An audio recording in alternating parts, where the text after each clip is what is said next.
આ અઠવાડિયે શેરબજારમાં રિકવરી થવાની ચાલુ થઈ હતી. એટલે બધાની હોપ જાગી હતી કે હવે પાછું શેરબજાર રિકવર થશે અને જે તે આઈપીઓમાંથી ધ્યાન હટીને પાછું શેર માર્કેટ તરફ જઈ રહ્યું હતું. પણ શુક્રવારે પાછું માર્કેટ ઘટ્યું અને ઓવરઓલ વીકલી બેસિસ પર ઘટ્યું જ છે.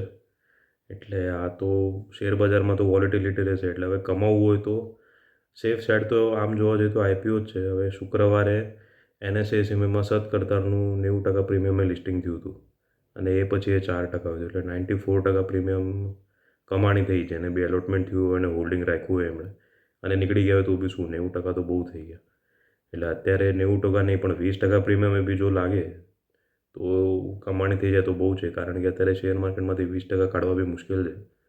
તો અત્યારે છે ને હજી બી એસએમઈ સેગમેન્ટમાં 3 આઈપીઓ છે. 3 આઈપીઓનું જો આપણે કમ્પેરિઝન કરીએ તો બીએસસી એસએમઈમાં છે લેન્ડમાર્ક ઇમિગ્રેશન કન્સલ્ટન્ટ્સ. હવે આનું 16 તારીખથી ખુલી ગયું છે પણ 20 તારીખ સુધી ખુલ્લું છે. બીજું એનએસએ એસએમઈમાં ઈએમએ પાર્ટનર્સ, આમનું 17થી 21 ખુલ્લું છે. એટલે ગઈકાલે ખુલી ગયું, 21 તારીખ સુધી ખુલ્લું છે. અને કેપિટલ નંબર્સ ઇન્ફોટેક, આમનું 20 તારીખે ખુલશે અને 22 તારીખે બંધ થશે. બીએસસી એસએમઈ સેગમેન્ટનો આ આઈપીઓ છે. હવે આઈપીઓની સાઇઝની કમ્પેર કરીએ પોઈન્ટ બાય પોઈન્ટ આપણે જઈએ શોર્ટમાં, તો લેન્ડમાર્ક નીચે 40.32 કરોડ, આખો ફ્રેશ ઇસ્યુ છે.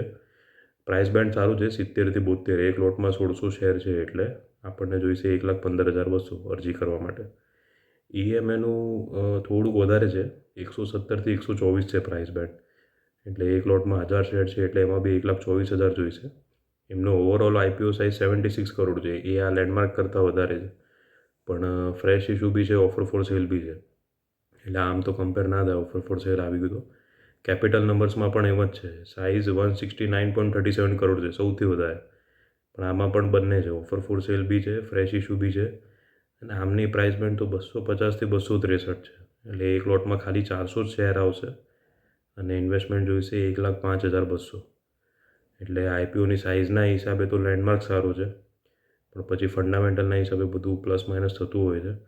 હવે જોઈએ લેન્ડમાર્ક ઇમિગ્રેશન શું કામ કરશે. તો આ છે તે ગ્લોબલ એજ્યુકેશન કન્સલ્ટન્સી પૂરી પાડે છે. કેનેડામાં વધારે કામકાજ છે આમનું. કંઈક 30થી બી વધારે કેનેડિયન ઇન્સ્ટિટ્યૂટ સાથે એમનું ટાઈઅપ છે, બધું પાર્ટનરશિપ છે. એટલે આ શું છે, વિઝા જોઈતો હોય, રેસિડેન્સી ફોરેનમાં જોઈતી હોય કે બિઝનેસ માટે, ટુરિઝમ માટે, આ બધી સર્વિસ કંપની પૂરી પાડે છે. ઈએમએ પાર્ટનર્સ આ છે તે એક્ઝિક્યુટિવ ફર્મ છે. એટલે સરળ શબ્દમાં કહીએ તો રિક્રુટમેન્ટ કંપની છે, ફોરેનમાં બી રિક્રુટ કરે છે. અને કેપિટલ નંબર્સનું જોઈએ તો આ છે તે આઈટી કંપની છે. બધા ડિજિટલ સોલ્યુશન પ્રોવાઈડ કરે છે સ્ટાર્ટઅપને, બિઝનેસને, બધું આવી ગયું એમાં. એઆઈ, વીઆર, ક્લાઉડ એન્જિનિયરિંગ બધું કરે છે. હવે પહેલી વાર એવું છે કે ત્રણેય કંપનીઓનું profit margin, net profit margin આમ તો સારો છે. નોર્મલી આપણે મેન્યુફેક્ચરિંગ કંપની જોઈએ તો 6થી 8%માં રમતી હોય છે.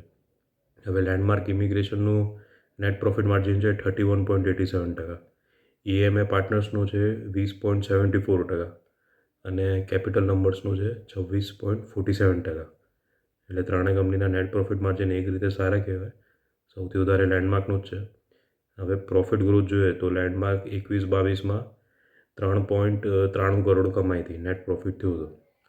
22-23માં ચાલો થોડુંક વધીને થઈ ગયું 4.43 કરોડ.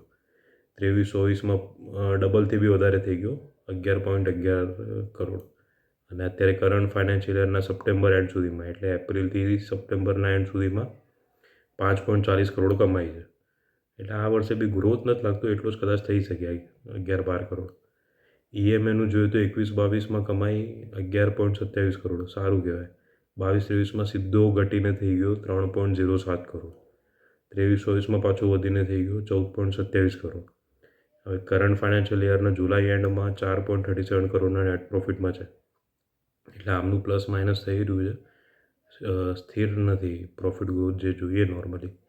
અને કેપિટલ નંબર્સનું જોઈએ તો આમનું તો ઓલરેડી સારું છે. 21-22માં 15.83 કરોડ, 22-23માં 17.35 કરોડ, 23-24માં 25.98 કરોડ. અને અત્યારે કરંટ ફાઇનાન્શિયલ યરના સપ્ટેમ્બર એન્ડ સુધીમાં 13.67 કરોડ કમાઈ ગઈ. એટલે છે આમ આઈટી કંપની કમાતી જ હોય છે, પણ આમનો સ્થિર ગ્રોથ થયો છે આમનો. વચ્ચે આઈટી કંપનીમાં મંદી આવેલી પણ એ આમાં દેખાય નહીં. આ ત્રણેય કંપનીનું જોઈએ આઈપીઓના પૈસાથી શું કરશે. તો લેન્ડમાર્કે કીધું છે કે એડવર્ટાઇઝિંગ માટે ને નવી બ્રાન્ચ શરૂ કરવા અને જો કોઈ એક્વિઝિશન કરવું પડે ગ્રોથ માટે તો એના માટે કરશે. EMI પાર્ટનર્સે કીધું છે કે એ છે તે એમનું ઇન્ફ્રાસ્ટ્રક્ચર ડેવલપમેન્ટ કરવા, અમુક રીપેમેન્ટ અને પ્રીપેમેન્ટ કરવા અને એમની સબસિડિયરીઓમાં કરશે. અને કેપિટલ નંબર્સે પણ કીધું છે કે એમની સબસિડિયરીઓમાં કરશે ઇન્વેસ્ટ. પછી એમના જે ટેકનિકલ ઓવરઓલ ક્ષમતા વધારવા અને અગર જરૂર પડી તો એક્વિઝિશન કરવા માટે. એટલે હવે જોઈએ કયો IPO ભરવો. તો તમે જો ગ્રે માર્કેટના હિસાબે જોશો તો લેન્ડમાર્કનું 25% પ્રીમિયમ ચાલી રહ્યું છે. એટલે કંપનીનું ઓવરઓલ કામકાજ સારું છે અને કામકાજના હિસાબે પ્રાઇસ બેન્ડ વ્યવસ્થિત છે. 70-72 100થી ઓછો એટલે બધાને ઇન્ટરેસ્ટ પડે. EMIનું જોઈએ તો બોસ ગ્રે માર્કેટમાં કોઈ પ્રીમિયમ નથી. પ્રોફિટ ગ્રોથ ઉપર નીચે થઈ રહ્યો છે. ગઈકાલે એટલે શુક્રવારે સબસ્ક્રિપ્શન ખાલી 53% ભરાયું છે.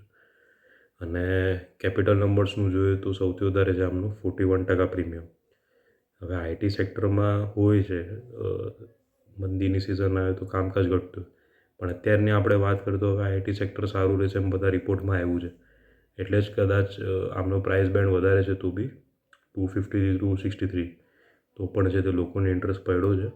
એટલે જ ગ્રે માર્કેટમાં 41% પ્રીમિયમ છે. એટલે આ ત્રણમાંથી તમને જો પ્રાયોરિટી આપવી હોય ગ્રે માર્કેટના હિસાબે તો કેપિટલ નંબર્સને પહેલી પ્રાયોરિટી આપી શકો અને લેન્ડમાર્કને બીજી. આ સિવાય બી બીજા ઘણા IPO આવવાના છે, એનું અપડેટ આપતો રહીશ.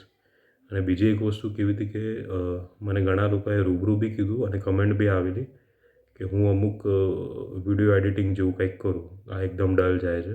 એટલે એ વાત સાચી છે, પણ શું છે હું થોડુંક ટેકનોલોજીમાં નબળો હતો, પણ હવે હું એ વસ્તુ પર કામ કરી રહ્યો છું. એટલે થોડા દિવસમાં થોડાક વિડીયોમાં ચેન્જીસ દેખાશે. અને તમે પણ કમેન્ટ કરતા રહેજો કે શું કરતા રહ્યું, કેમ કે આપણે એ રીતે એક જાતનું કમ્યુનિકેશન થઈ જાય.